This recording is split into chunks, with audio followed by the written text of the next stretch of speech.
रामचंद्र भगवान की जय। हनुमान महाराज की जय। सद्गुरु बाळूमामा महाराज की जय।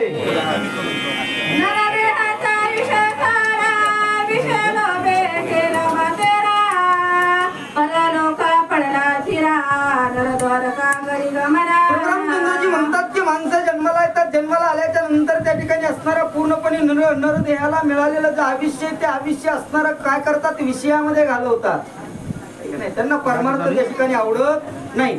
परमार्थ केल्याच्या नंतर परलोकाच्या ठिकाणच्या सुखाचा तो नर असणारा अधिकारी होतो, पण त्या सुखाची अपेक्षाच नुसती करतो, पण त्या असणाऱ्या सुखासाठी लागणारा जो विषय त्या विषयाचा त्याग तो करत नाही।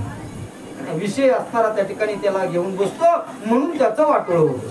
देवपूजेच्या कलोई मोहम्मद समाजवाडी परमागताची झाली होळी कारण देह आणि बुद्धी याच्यामध्ये कल्लोळ निर्माण होतो। जे करावं का ते करावं, आहे का नाही? एक सुंदर असणारं चिंतन आहे, सांगा मी काय करू, भजन करू की कारण देवाचं चिंतन करू का असणार त्या ठिकाणी घरधंदा त्या ठिकाणी पाहू, अशा प्रकारची असणारी अवस्था पूर्णपणे त्याच्या बुद्धीमध्ये निर्माण होते आणि नरदेहानं जे सार्थक करायचंय तो करत नाही। तो काय करतो, नरदेह कशासाठी हो आपल्याला देवे दिला देह भोजना गोमटा नाही, देवे दिला देह भजना गोमटा, आपण म्हणतो भोजना गोमटा, जे खायला येईल ते खातो, अशी त्या ठिकाणी अवस्था आहे। भजन करण्यासाठी देवानं देह दिलेला आहे नव्हे। देवानं देह कशासाठी दिला, तर देवानं दिलेला देह घेऊन देवाकडे आपण जावं याच्यासाठी देह दिलेला आहे। नर करिणी करे तो नरका नारायण बने, नरदेहाचे ज्ञाने सच्चिदानंद पदवी घेणे एवढा अधिकार नारायणे कृपा अवलोकने केला असेल, अशा प्रकारची अवस्था नरदेहाची। पण हा विषयी होतो आणि परमार्थाची होळी करतो, संसाराची होळी नाही करत तो, पण संसाराची होळी बर का शास्त्रामध्ये संसाराची होळी केली पाहिजे असं या ठिकाणी वर्णन।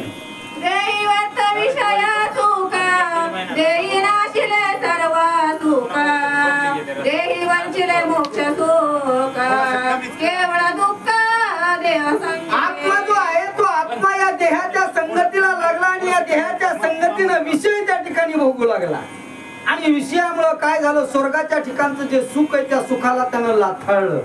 सुख असणारा त्या ठिकाणी प्राप्तीच्या योग्यतेचा तो त्या ठिकाणी राहिला नाही नव्हे, याच देहानं मोक्ष प्राप्त करता येतो, ठीक नाही? योगायोगानं आपला मृत्यू झाला आणि पुढचा जन्म गाढवाचा मिळाला। रामायण ऐकायला मिळेल का हो? रामायण ऐकायला नरदेह लागतो, साधना करण्यासाठी नरदेह लागतो। नरदेहामध्ये आल्याशिवाय त्या ठिकाणी साधना करता येत नाही, म्हणून साधक असणारी अवस्था नरदेहाला प्राप्त होते आणि त्याची मी होळी केली। कोण विचार करतो, कोण?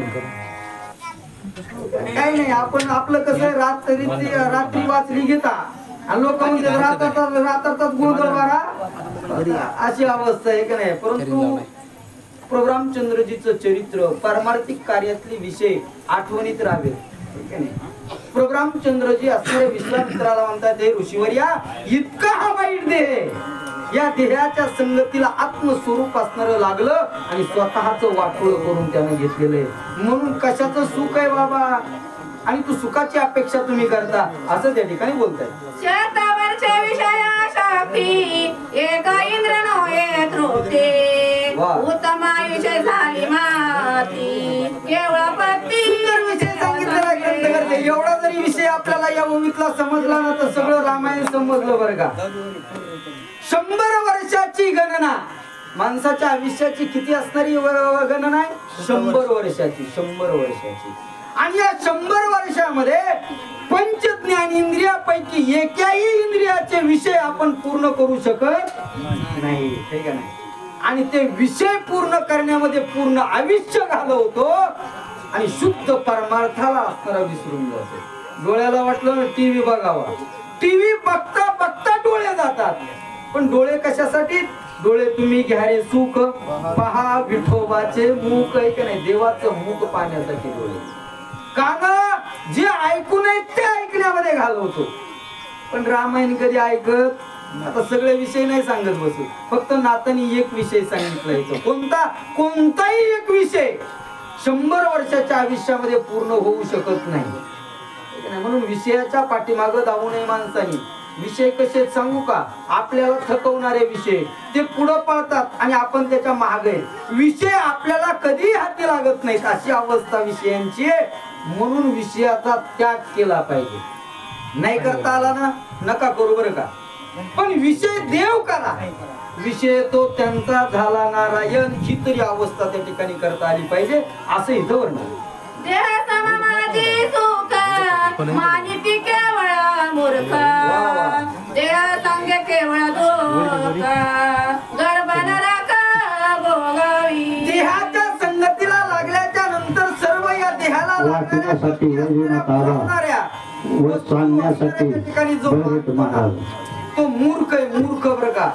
विषयाच्या संगतीचे भोग घेऊन जो सुख मानतो तो त्या ठिकाणी मूर्ख आहे. देहाच्या संगतीला आल्याच्या नंतर फक्त काय दुःख आहे. दुःख.